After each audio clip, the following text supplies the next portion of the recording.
Alors après Éric Vaillant, procureur de la République de Grenoble, Liès Loufoque et Camille Gaillard-Minier, respectivement candidats NFP et Renaissance sur la première circonscription de l'Isère pour l'élection législative partielle, nous recevons aujourd'hui Christophe Ferrari pour cette 4e édition de Face Caméra.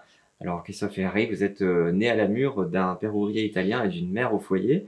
Vous êtes devenu docteur en chimie, puis professeur d'université, spécialiste des questions d'environnement à l'échelle internationale, en particulier des questions liées à la pollution. Sur le plan politique, vous avez été engagé au Parti socialiste jusqu'en 2018.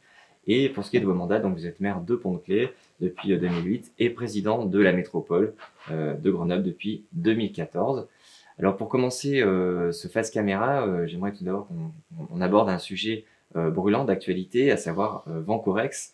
Vancorex, donc vous êtes à l'initiative en tant que maire de Pont-de-Claix avec Raphaël Guerrero, maire de Jarry, d'un courrier adressé au Premier ministre. Vous demandez notamment une nationalisation temporaire de l'entreprise Vancorex qui est en grande difficulté. Un courrier qui a été signé par 48 parlementaires et chefs de partis politiques de l'ensemble du pays. Est-ce que vous pouvez nous en dire un petit peu plus sur ce dossier, justement?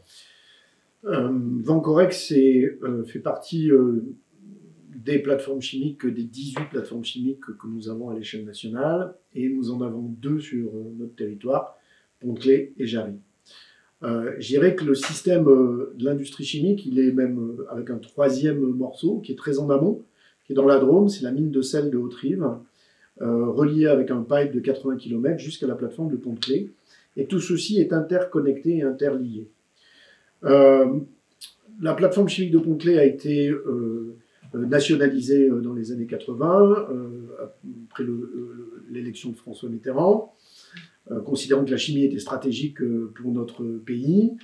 Et puis ensuite, petit à petit, Rhône-Poulenc, c'est devenu Rhodia, et on a vu disparaître, je dirais, la présence française dans le pilotage de ces outils industriels. Et on a eu un Suédois, puis ensuite un mariage suédois-thaïlandais, puis ensuite les Thaïlandais. Et les Thaïlandais, depuis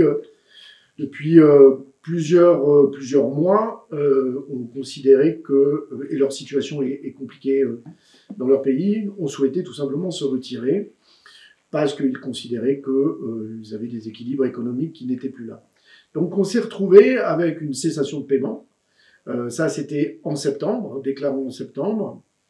Où Vancorex représente 80% des activités de la plateforme chimique, mais il y a d'autres entreprises. Comme toujours, dans une plateforme chimique, il n'y a pas qu'un seul acteur, il y en a plusieurs. Tout ceci, c'est vraiment l'économie circulaire. Tout est relié entre eux. Interconnecté. Une réaction chimique fabrique des produits, mais fabrique des sous-produits qui peuvent être utiles pour d'autres. Donc tout ceci est lié par des tuyaux et par des intérêts financiers autour de cette tuyauterie-là. En septembre, cette cessation de paiement a déclenché un processus au tribunal de commerce de Lyon qui a tout simplement posé à la mi-octobre l'idée qu'il puisse y avoir une reprise. Et tout le monde était assez confiant en fait de la reprise avec plusieurs candidats.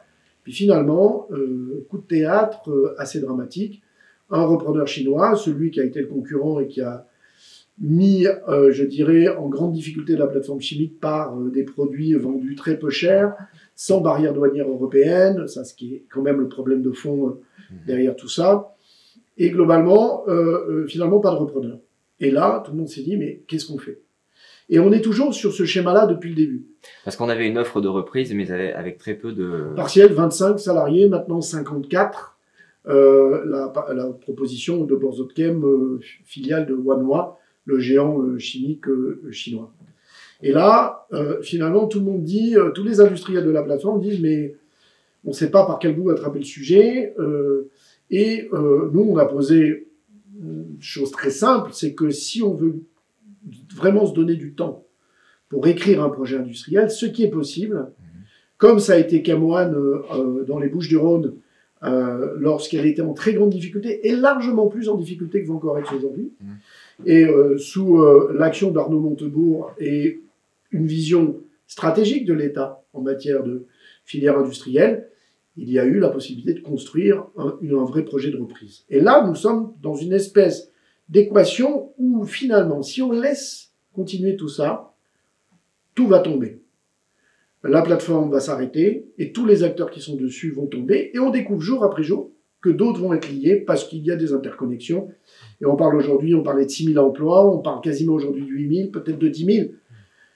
Donc ce scénario catastrophe, il nécessite à un moment donné de dire, hop, on lève un peu tout ça, et c'est l'idée de nationalisation temporaire, de dire c'est à l'État de considérer que c'est une filière stratégique, parce qu'il y a des enjeux avec celle de Jarry qui sont hautement stratégiques sur la défense, l'aérospatiale, le nucléaire, et les deux sont liés.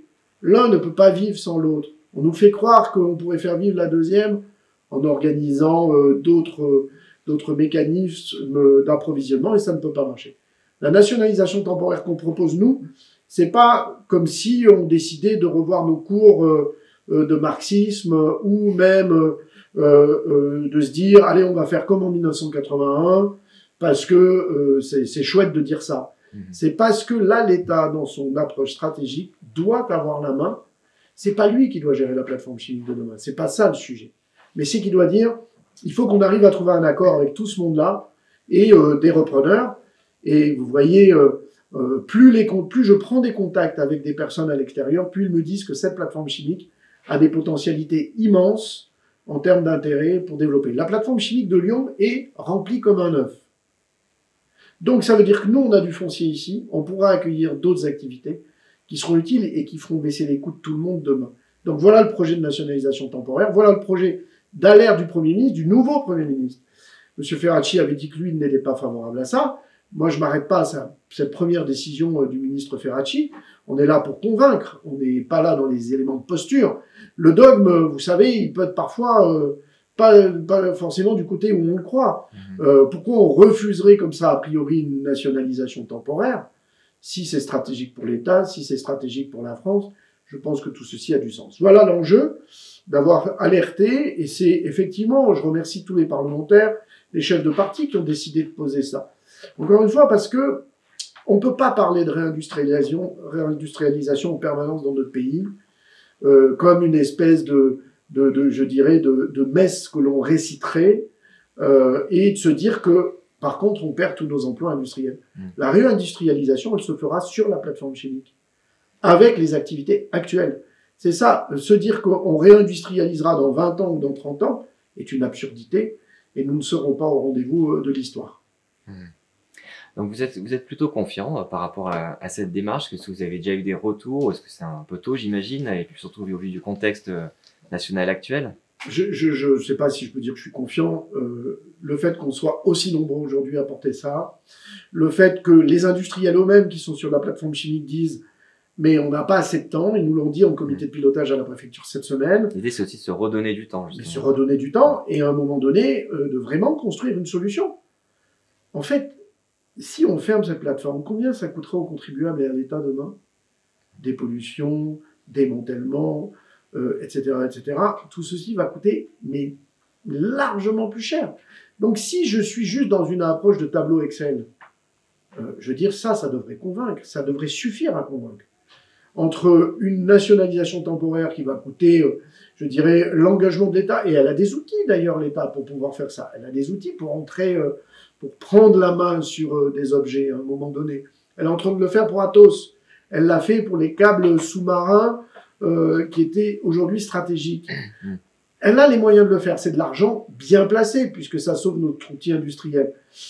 Moi je dirais que confiant, oui et non, mais c'est la vie, mais moi surtout déterminé à agir dans cette direction.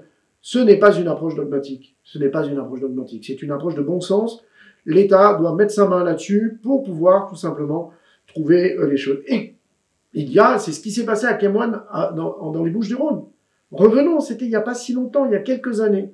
La situation était catastrophique et finalement on a réussi à trouver un repreneur, un vrai capitaine d'industrie. Le vrai problème dans ce pays, c'est qu'aujourd'hui, on n'a pas de vision industrielle, on ne sait pas ce qu'on veut en matière de stratégie industrielle et on ne veut même pas défendre ce que l'on a déjà. Donc on n'est pas là pour gérer un plan social, c'est pas ça la réindustrialisation. C'est pas gérer des plans sociaux, c'est effectivement au contraire soutenir une activité, la défendre, la maintenir et la développer. Alors à une échelle un petit peu plus locale, même si bien sûr, bon, correct, c'est local, mais en tout cas, il y a des répercussions plus larges. À une échelle un peu plus locale, donc celle du commerce au niveau de la métropole, il y a eu il y a quelque temps des représentants de commerçants et de particuliers qui ont bloqué les accès à la métro pour protester justement contre ce qu'ils estiment être une mauvaise politique en matière notamment de circulation automobile, de parking, etc., de la métropole et de la ville de Grenoble en particulier. Vous deviez les rencontrer et alors qu'est-ce qui s'est passé? Est-ce que vous avez bien pu les rencontrer et qu'est-ce qui a pu en ressortir? Donc vous parlez des commerçants et Notamment des associations du quartier de la voilà, Jeanne d'Arc. Jeanne d'Arc notamment. Donc Oui. je les ai reçus avec Sylvain Laval et Barbara Souchouman, et la ville de Grenoble était représentée par Gilles Namur. Et je les reçois de nouveau ce soir, tout simplement pour d'abord les avoir entendus, où il y avait des problématiques de stationnement pour les commerces, pour la vie commerciale.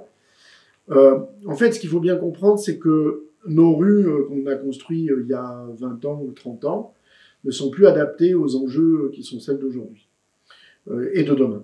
Les enjeux, c'est tout simplement de végétalisation, de désimperméabilisation. On les fait dans les cours d'école, on doit les faire aussi dans nos rues. Ça coûte beaucoup plus cher. Et forcément, c'est des sujets, à partir du moment où on veut planter des arbres, on veut végétaliser, on va forcément aussi, d'une certaine façon, non par plaisir, hein, mais réduire les places tout simplement de stationnement. Il y a aussi de se projeter dans ce que sera la ville de demain. Et la ville de demain, elle aura moins de voitures que celle d'aujourd'hui. Ça, c'est une évidence et c'est quelque chose que nous devons inscrire. Il fera plus chaud également. Et il fera bien plus chaud, donc il faut des villes qui soient beaucoup plus avec de l'ombre. Et tout ceci, ça se déclare pas, c'est pas du déclaratif, ça se fait, c'est de l'opérationnalité, c'est la façon dont on va reconstituer nos villes et reconstruire nos villes demain. Donc on l'a fait, moi je l'ai fait, je les ai reçus. C'est des moments qui peuvent être rugueux, mais c'est normal, parce que il faut s'écouter et il faut trouver des points d'amélioration là où c'est possible. Et c'est ce que je vais, et nous allons essayer de leur présenter ce soir, en essayant d'avoir entendu un certain nombre aujourd'hui de propositions et de revendications. Comment vous arrivez justement à articuler ça avec la ville-centre, Grenoble en l'occurrence, ses représentants? Est-ce qu'il peut y avoir des difficultés à avoir un son de cloche commun par rapport à ces exigences? Vous savez, dans cette métropole, et la façon dont moi j'ai gouverné depuis le début 2014, c'est qu'il n'y a aucun projet qui se fait sans qu'il y ait eu des échanges et des discussions avec les élus en place et les équipes municipales en place. C'est vrai dans toutes les communes comme à Grenoble, quelles que soient les sensibilités politiques. On ne fait pas atterrir des projets sans qu'il y ait eu ce dialogue et ce débat. Parfois, il peut être rugueux, mais c'est la vie politique qui le fait. Parce qu'à un moment donné, on peut avoir peut-être des intérêts métropolitains qui poussent peut-être plus vers ça, et des intérêts communaux qui poussent peut-être plus vers autre chose. Donc considérer que parfois la rugosité entre la métropole et les communes, c'est une mauvaise gouvernance, je pense que c'est une erreur d'appréciation, en fait. Il y a des attendus que la commune peut sentir, peut-être plus de son côté, et nous également. Donc encore une fois, tout ceci, c'est à un moment donné comme on arrive à trouver le compromis. Mais personne ne doit arriver avec des formes d'oucase, de dire c'est comme ça et c'est pas autrement. Donc pour vous dire que le travail se mène avec la ville de Grenoble, je dirais comme elle se mène avec l'ensemble des autres communes. Les vice-présidents et les vice-présidences travaillent avec les adjointes et les adjoints au maire de Grenoble de la même façon qu'on le fait dans toutes les communes. Il n'y a pas de dysfonctionnement de ce point de vue-là. Ceux qui le cultivent sans doute pour d'autres raisons, mais en tout cas, moi je peux vous le dire, que moi j'ai autant de plaisir à faire des projets sur Grenoble que sur Coran, que sur Échirolles, que sur tout simplement Séchilienne ou d'autres communes. Il n'y a aucune différence pour moi.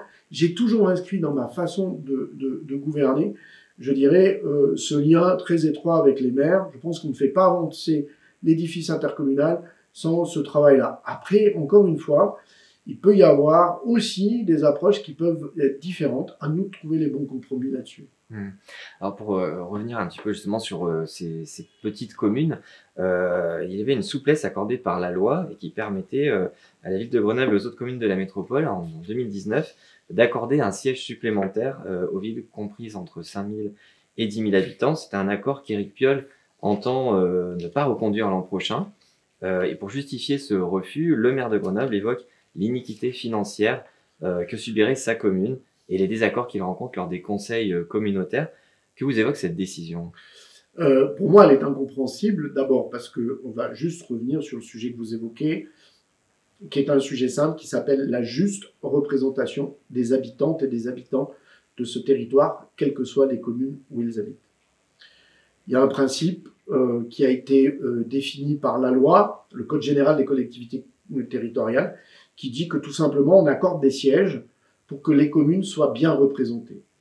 Le Conseil constitutionnel a été plus loin récemment en disant qu'il faut qu'il y ait une proportionnalité entre le nombre de sièges et le nombre d'habitants. Pendant très nombreuses années, Grenoble a été très mal représentée au sein de l'édifice intercommunal. J'ai toujours été de ceux qui ont dit qu'il fallait corriger cela.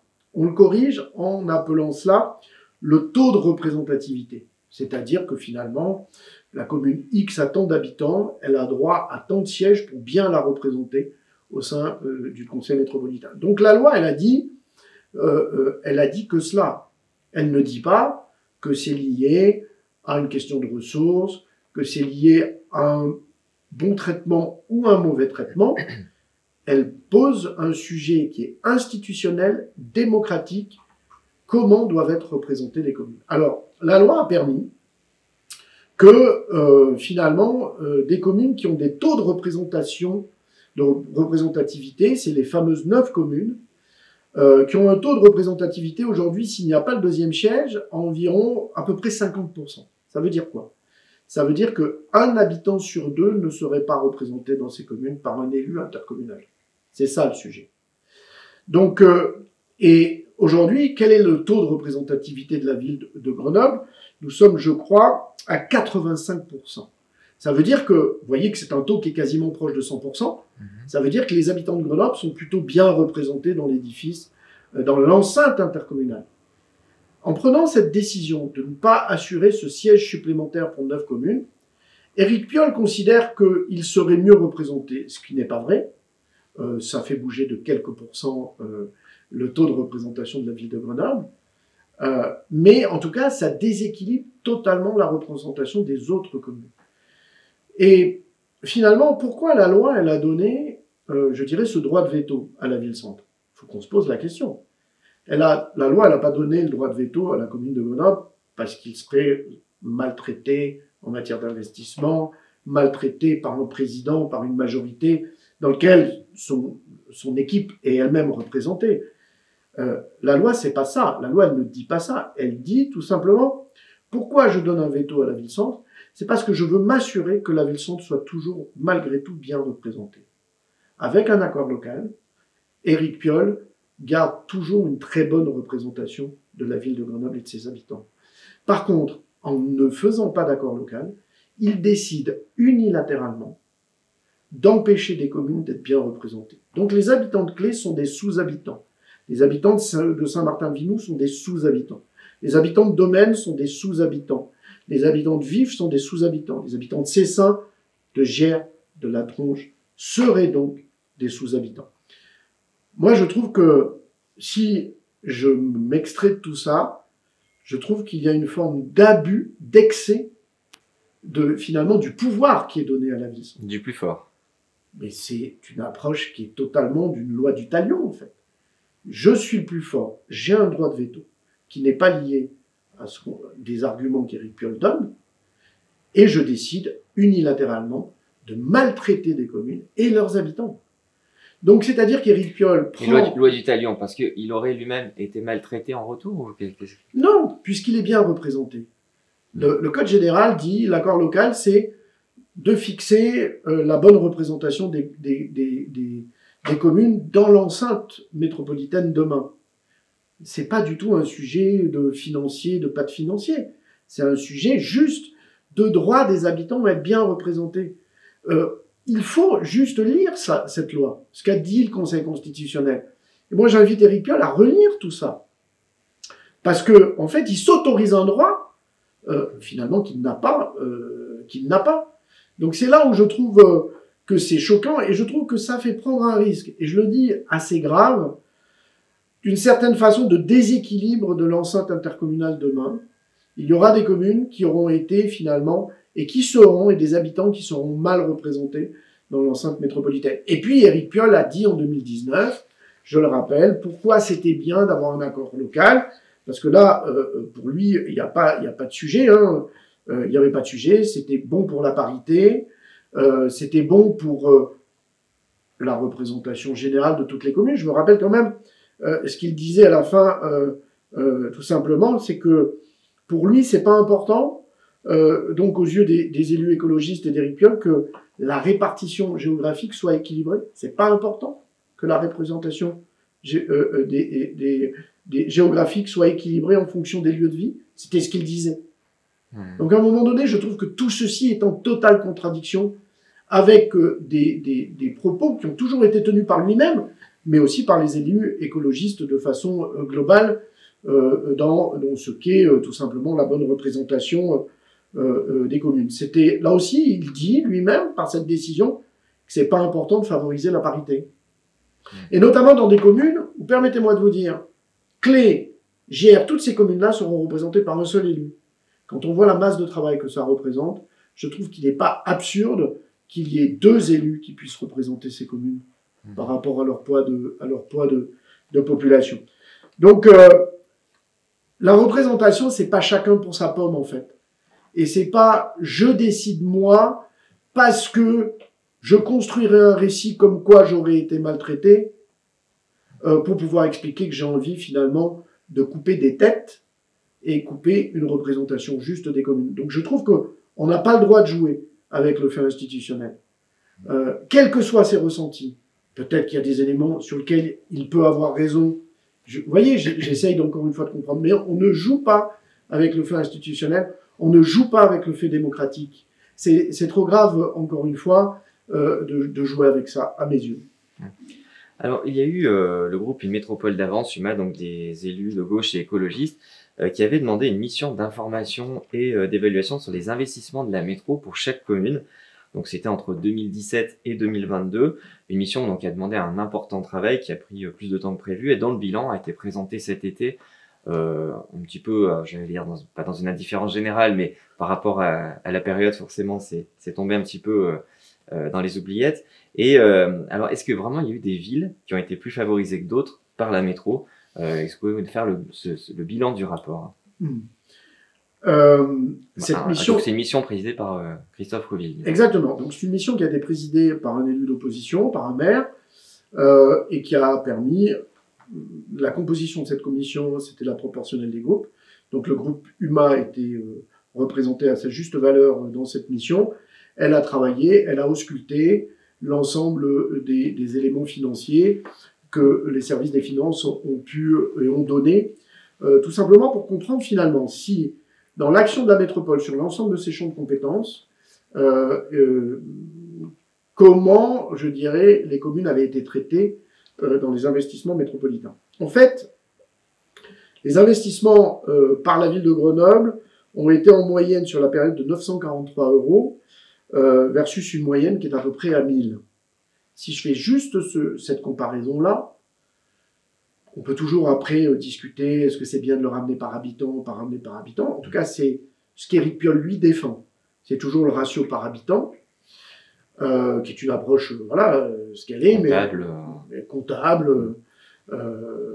Et globalement, 943 par rapport à 1000, il n'y a pas véritablement, je dirais finalement, de mauvais traitement, ou en tout cas de disproportion par rapport à la valeur moyenne. Certaines politiques, d'ailleurs, puisque tout ceci, ça c'est la moyenne des moyennes, mais certes sur certaines politiques, vous avez Grenoble est plus haute que d'autres et elle est plus basse sur d'autres choses. Et ça, c'est dommage qu'il n'ait pas eu l'honnêteté intellectuelle de le dire. Parce que si on ausculte tout simplement en fonction des spécificités du territoire, on voit bien que parfois, Grenoble est beaucoup mieux traité sur un certain nombre de sujets que sur d'autres sujets. Est-ce que les petites communes, les autres communes s'en sont plaints? En fait, la logique de l'intercommunalité, ce n'est pas une logique de répartition comptable, tableau Excel, des investissements de la métropole. C'est des choix politiques, c'est des politiques qui se mettent en œuvre, qui se mettent en place. Donc ça veut dire que si on regarde, par exemple, si on devait ramener par ratio par habitant pour des toutes petites communes qui font 80 habitants, 100 habitants, ça n'a aucun sens. Et quand vous avez sur ces communes un pont à refaire qui va coûter toujours au bas mot au moins 500 000 €, voire 1 million, 1,5 million, si vous ramenez ça, et ça a été le cas de Sarcenat, puisque qui est quasiment à près de 10 000 € par habitant. Sarcenat qui dans le rapport apparaît comme étant ultra financé, mais par rapport justement à ce que disait Christophe Reville dans sa présentation, dans le bilan de cette mission, c'est que c'était des chiffres évidemment à prendre avec circonspection, puisque par exemple dans le cas de vous citiez Sarcenat, il y avait il expliquait donc ce parking qui avait été fait, et au vu du faible nombre d'habitants, forcément ça avait explosé les chiffres de cette commune. Non, mais ça veut dire que si on devait faire ce parking à Sarcenat sur la logique que défend Éric Piolle, il faudrait attendre 40 ans pour le faire, quoi. De façon à ce que par an, les 1 000 € soient capitalisés pour pouvoir atteindre le million. Vous faites le calcul de l'absurdité du calcul. Un pont, s'il a besoin d'être fait, il faut qu'il soit fait.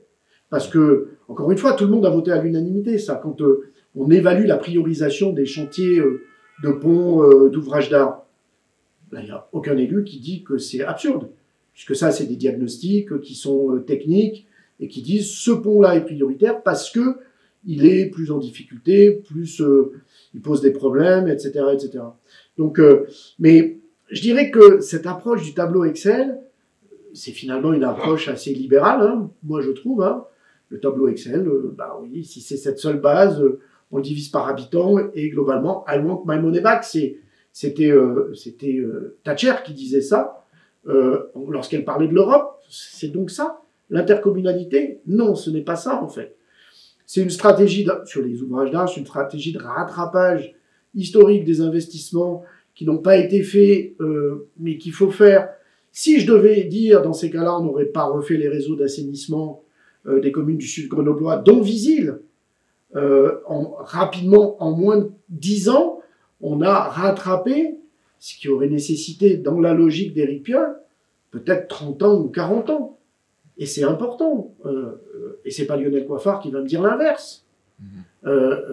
Lui qui est co-président du groupe Humain. Donc, est-ce que là aussi, si on est juste avec son raisonnement, on se dit, n'y a-t-il pas des politiques, notamment dans l'urbain très dense, qui favorisent fortement la ville de Grenoble? Quand vous regardez la rénovation urbaine et la politique de la ville, je peux vous assurer que vous voyez bien que c'est très largement, à plus de 80%, les investissements profitent à la ville de Grenoble. Donc là, il y a forcément, dans l'action que l'on mène, il y a des territoires que l'on va, qui vont être, je dirais, plus soutenus parce qu'ils en ont plus besoin. C'est ça la logique, c'est la logique du projet, c'est la logique de l'action. C'est pas la logique, encore une fois, du tableur Excel, je veux ma somme, ceci. C'est quoi l'étape suivante? C'est qu'on lui dise, bah, en fait, on te donne de l'argent et tu fais ce que tu veux. Non, on a des compétences, faut bien qu'on les mène. Est-ce que pour autant, vous estimez que ce travail n'était pas était dispensable ou ne serait pas, comment dire, indispensable justement à l'avenir? Est-ce que pour vous, finalement, ça ne sert à rien d'avoir cette visibilité-là? Ah non, pas du tout. Au contraire, je trouve que cette étude, elle a eu le mérite d'amener un élément qui montre que, je dirais, il y a plutôt des logiques médianes qui sont plutôt respectées, mais ensuite, il y a des logiques qu'on ne peut pas imaginer par ratio par habitant. Donc, c'est pas plus compliqué que ça. Si je vous donne un autre exemple, si la logique des déchets à la métropole, c'est 2 fois plus d'investissement à la ville de Grenoble. Est-ce que ça veut dire que Lionel Coiffard et Georges Oudjandi ont favorisé beaucoup plus leur commune, la commune de Grenoble, plutôt que les autres? La réponse est non. C'est parce qu'il y a sans doute plus de besoins. Et finalement, ce qui ressort hein, de cette demande, même il y a beaucoup de défiance. On sent beaucoup de défiance de la part, en particulier de la ville-centre, vis-à-vis de la métropole, qui se sentirait peut-être un peu, comment dire, mise en défaut. Il n'y a aucune défiance, moi je vous l'ai dit, les services de la métropole travaillent sur les projets de la ville de Grenoble, les vice-présidentes et les vice-présidents travaillent avec les adjointes et les adjoints au maire sur l'espace public, sur bien d'autres sujets. C'est une histoire qu'on raconte. C'est une histoire qu'on raconte. Il n'y a aucune défiance, il y a tout simplement une logique de territoire. Et globalement, regardez, y aurait-il sur les questions de murmure, finalement, un regard différent sur les copropriétés de la ville de Grenoble? Pas du tout. Est-ce que, évidemment pas du tout, elles sont très largement dans les copropriétés qui sont aidées dans le cadre du programme Murmure. C'est normal, il y a beaucoup plus de copropriétés à Grenoble.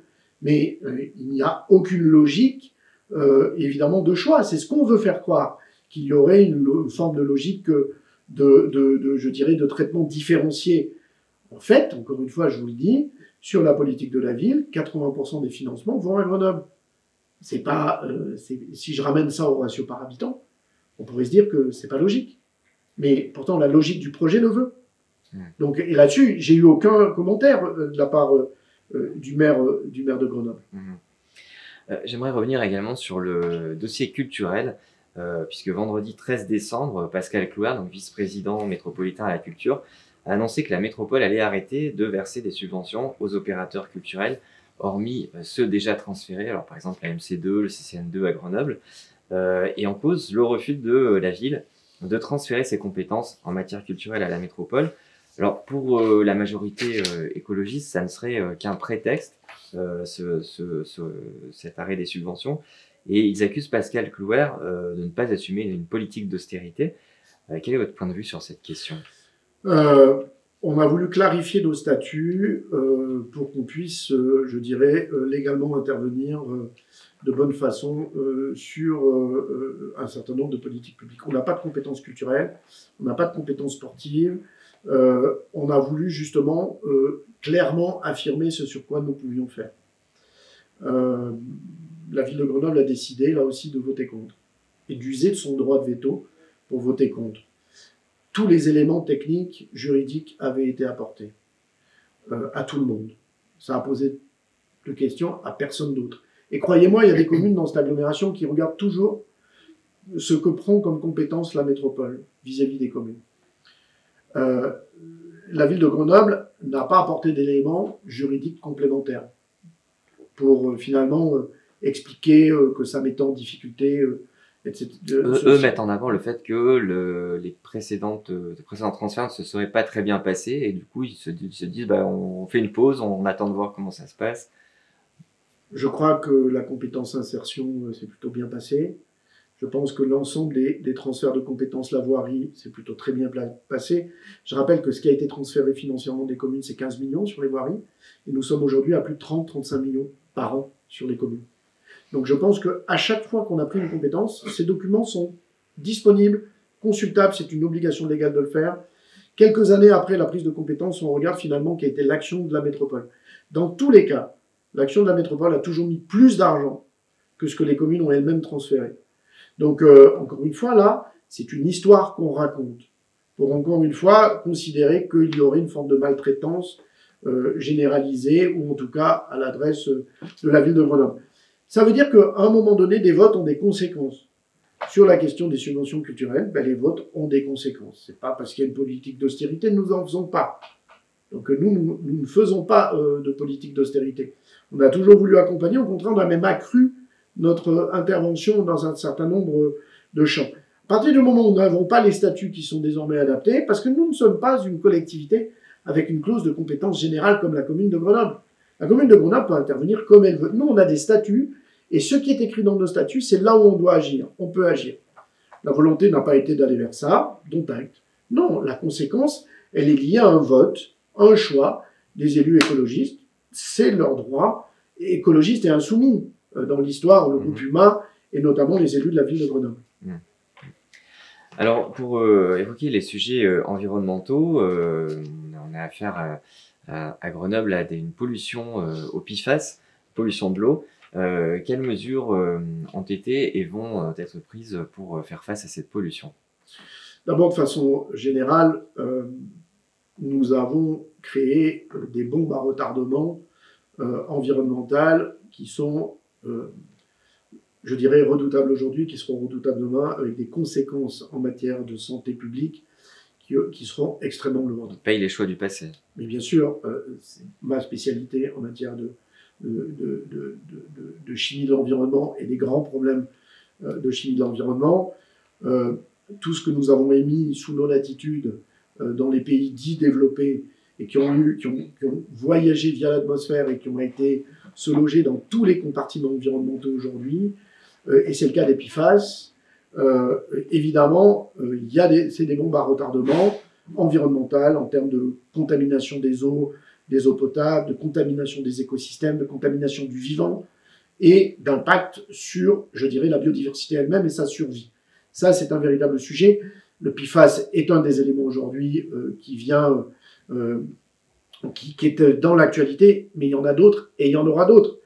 Et il y en a eu déjà dans le passé sur les questions de bombes chimiques, en fait, dans notre environnement. Aujourd'hui, dans notre agglomération, nous avons fait des mesures, il n'y a pas de PFAS dans l'eau potable. Et ça, c'est une vraie différence par rapport à la situation lyonnaise. Et évidemment, je mesure ce que peut être aujourd'hui les PCB, la difficulté des maires, la difficulté de la métropole lyonnaise sur des sujets comme celui-là, qui sont, je dirais, terribles. Il y a un principe du pollueur-payeur, et c'est à l'État d'assumer, je dirais, ce suivi. Là aussi, comment peut-on comprendre que des élus écologistes aient refusé que nous puissions être animateurs d'une compétence sur la pollution de la nappe souterraine dans notre agglomération, qui aurait pu permettre, encore une fois, de travailler à la fois sur la meilleure connaissance de tout cela, sans évidemment que la question du principe pollueur-payeur soit remise en cause, parce que c'est bien ceux qui sont à l'origine des contaminations qui doivent demain payer. Mais nous savons là aussi qu'il y a un sujet d'évitement, même si le principe existe, par les grands groupes industriels, sur un certain nombre de pollutions. Nous l'avons vu ici, dans d'autres pays, avec des mécanismes qui sont très élaborés dans ces entreprises pour pouvoir, avec des batteries d'avocats qui sont capables... Il y a des grands films sur ces sujets que l'on connaît. Donc aujourd'hui, nous n'avons pas de sujet, nous n'avons pas d'usine de production de poêles Téflon, pour dire les choses très simplement. Nous n'avons pas de grandes zones de type aéroport qui ont utilisé ce type de molécules dans le cadre de leur défense incendie, puisque c'est ça l'origine. Par contre, nous avons des équipes spécialisées ici sur le campus, les meilleures de France et d'Europe, sur ces sujets, pour pouvoir investiguer l'ensemble des compartiments. Par contre, évidemment, c'est des sujets qui nous préoccupent. C'est pour ça que nous essayons, nous, ici à la métropole, de mettre en sécurité complètement, aujourd'hui et pour demain, un patrimoine qui nous a été donné, je dirais, par nos pères, c'est celui de la potabilité de l'eau et du non-traitement de notre eau potable. Et ça, c'est quelque chose, moi j'ai une responsabilité que je considère qui est immense dans tout cela, mais qui est juste liée à ce que nos prédécesseurs nous ont donné en héritage et que nous devons transmettre. Donc c'est pour ça que là où il peut y avoir des alertes, nous travaillons pour que tout simplement ce risque puisse s'amoindrir très fortement, voire disparaître. Alors on parlait de la pollution de l'eau, on va parler de la pollution de l'air avec les zones de faible émission. Pourquoi la métropole a-t-elle fait le choix de maintenir l'interdiction des critères 3 à partir de janvier 2025, puisque finalement rien ne l'est obligé. Au regard de la loi, l'agglomération grenobloise a été reclassée territoire de vigilance. C'est un choix que vous assumez? En fait, rien ne nous obligeait, non. Nous sommes liés par un plan de protection de l'atmosphère que nous avons délibéré, qui a fait l'objet d'enquêtes publiques, qui a donc une solidité juridique et qui s'impose, je dirais, en matière d'application. Soit on décide que les textes ne s'appliquent pas, qu'on vote ne s'applique pas, et dans ces cas-là, les préfets ont toujours expliqué que c'est pas parce que Christophe Béchu a expliqué que nous n'étions pas dans, je dirais, ces premiers territoires, tout simplement en termes de pollution, que nous ne devions pas mettre en œuvre le plan de protection de l'atmosphère. Donc oui, il y a un document qui s'impose à nous et qui nous oblige à le faire. Nous faisons partie des territoires qui ont le mieux amélioré leur qualité de l'air depuis un certain nombre d'années. C'est pas lié à, je dirais, un choix, c'est pas le hasard.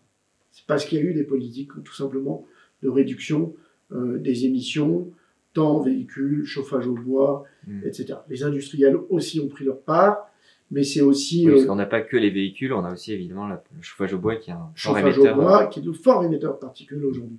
Mais c'est aussi tout le travail que nous menons sur le murmure, qui fait qu'on va changer le typologie de chauffage, on raccorde plus au chauffage urbain, qui est moins émetteur, etc., etc. Tout ça, ça veut dire que ce travail de la collectivité a eu des conséquences positives pour la santé des populations. La pollution atmosphérique, c'est la question de la santé. Après, que nos concitoyens puissent être en colère par rapport à cette zone à faible émission, parce que c'est compliqué pour aujourd'hui beaucoup de familles en matière de pouvoir d'achat de se dire comment je vais faire, comment je vais changer ma vie. Parce que, je dirais, il y a autant de cas qu'il y a de foyers et d'habitants en fait sur la ZFE. C'est pas un truc qui s'impose comme venu d'en haut qui se pose. C'est-à-dire qu'il faut que vous réorganisiez toute votre vie. J'ai un véhicule qui ne peut plus rouler. Qu'est-ce qu'il faisait ce véhicule en fait? Il faisait quoi dans le foyer? C'est le but justement du dispositif d'accompagnement que la métro a mis en place pour les foyers les plus modestes. Exactement, qui est un des plus ambitieux de France. C'est 3 000 € sur 3 ans pour le changement de mobilité, qui sera rehaussé à 5 000 € dans les prochaines semaines. Le SMAG, d'ailleurs, prévoit de délibérer rapidement. Jusqu'à 3 500 € pour le changement du véhicule vers un véhicule à faible émission. Là aussi, je regrette que nous soyons les seuls. La région s'est désengagée. L'État n'est quand même pas à la hauteur de ces sujets. L'État impose la loi climat et résilience, c'est l'État. Et nous, on est derrière à courir, à soutenir, parce que c'est bien gentil de décider des trucs quand même. Après, derrière, c'est des familles qui sont derrière. Et c'est nous qui sommes en face. C'est nous qui sommes à portée de baffe, en fait, des habitants. C'est les maires, mais c'est aussi la métropole, c'est les élus métropolitains. Après, la logique était nécessaire. Il faut améliorer la qualité de l'air. Les normes... Avancer à marche forcée. Mais en tout cas, si on veut aller avec une marche forcée ou pas forcée, mais en tout cas une marche ambitieuse, il faut se donner les moyens des choses. Et nous ne pouvons pas être les seuls à assumer les moyens pour mettre en œuvre les politiques. On a aussi un succès incroyable du dispositif d'achat de vélos. On a déjà 2700 aides qui ont été distribuées sur le territoire métropolitain. 80% des habitants de la métropole ont un niveau de revenu qui leur permettent d'avoir ces aides. C'est-à-dire qu'on n'est pas dans l'aide simplement des très modestes ou des modestes. On va aider toutes les strates de population. Les classes moyennes. Les classes moyennes. Donc nous, c'est ce que nous faisons. Mais nous ne pouvons pas être seuls là-dessus, encore une fois. Il y a besoin d'avoir un alignement national et de l'ensemble des collectivités pour tout simplement aider. C'est le pouvoir d'achat des gens que vous parlez, que vous discutez. C'est la première préoccupation des gens. Donc c'est sûr que c'est compliqué pour des gens de dire « mais comment je vais payer le reste à charge? Si j'ai absolument besoin d'une voiture, comment je vais payer le reste à charge de la voiture que je vais devoir acheter ?» Est-ce que le marché de l'occasion permet d'avoir des véhicules propres aujourd'hui? Ça, c'est pas qu'à nous de décider ça. C'est là aussi la politique nationale, la stratégie nationale d'accompagnement. Tout simplement, on a beaucoup parlé de leasing sur les voitures. On en est où de ça? Moi, j'essaie juste de regarder entre le déclaratif d'en haut et il y a les 10 œufs et puis il y a les faits œufs, en fait. Nous, on est là parce qu'on doit faire et on fait. Cette métropole, c'est cette métropole de l'action quand même. C'est la métropole opérative. Elle est dans la construction des dispositifs. Elle essaie de comprendre si ça va bien toucher les populations, les foyers en fonction de leurs revenus. Quand on fait du murmure dans les copropriétés, on sait très bien qu'une assemblée générale, c'est un peu une arène romaine en fait. Donc globalement, pour pouvoir avoir un vote positif, il ne faut pas que simplement que les très modestes soient soutenus. Il faut aussi que les classes moyennes soient soutenues pour remporter les choses. Il faut rassurer, il faut aider, il faut accompagner. Bref, le monde est tellement compliqué aujourd'hui qu'il faut aider les gens, il faut soutenir les gens. On est le tiers de confiance des habitants et des acteurs, qu'ils soient copropriétés, maisons individuelles, qu'ils soient pour le changement de mobilité. C'est ça la ZFE. Alors là, la ZFE, c'est peut-être pas un dispositif national, parfaits. Les CQA, c'est peut-être pas des outils parfaits. En tout cas, c'est ceux qui s'imposent à nous. On a essayé de faire bouger les lignes, on n'a pas été entendu. Donc, acte, nous, on fait avec ce qu'on a et ce que la loi nous implique et le PPA nous implique à faire. Donc, voilà aujourd'hui l'objet. Et c'est cela que j'explique moi régulièrement quand des personnes me disent « Mais pourquoi vous faites ça ?» Je l'explique que toute cette mécanique-là qui est à l'œuvre. Alors Christophe Ferrari, on a parlé un peu du passé, beaucoup du présent. On peut parler maintenant peut-être de l'avenir. Est-ce que vous serez candidat à la présidence de la métropole en 2026 ? Pour moi, l'avenir, c'est ce qui nous occupe déjà là aujourd'hui. Et moi, je peux vous dire que vous avez à gérer Vancorex, qui est quand même un sujet qui m'empêche de dormir aujourd'hui. Parce que c'est quand même 10 000 emplois sur le territoire et au-delà. C'est une histoire industrielle, c'est tout ça. Quand on parle de services express régional métropolitain, c'est de se battre sur tous les dossiers dans une instabilité nationale quand même, qui est là. Donc moi, je peux vous assurer que le sujet de Christophe Ferrari, est-ce qu'il est candidat, est-ce qu'il ne va pas être candidat, c'est pas le sujet du jour. Donc moi, mon sujet, je suis là, à l'œuvre, j'essaie de faire au mieux. Je le dis, moi, je suis un être humain avec mes convictions, avec mes doutes, avec mon envie d'écouter les uns et les autres et mon envie de construire. Moi, j'aime profondément ce territoire. J'aime ce qu'il a, je dirais, socialement de puissant, dans ce qu'il construit comme idée, comme sens à ce qui est commun.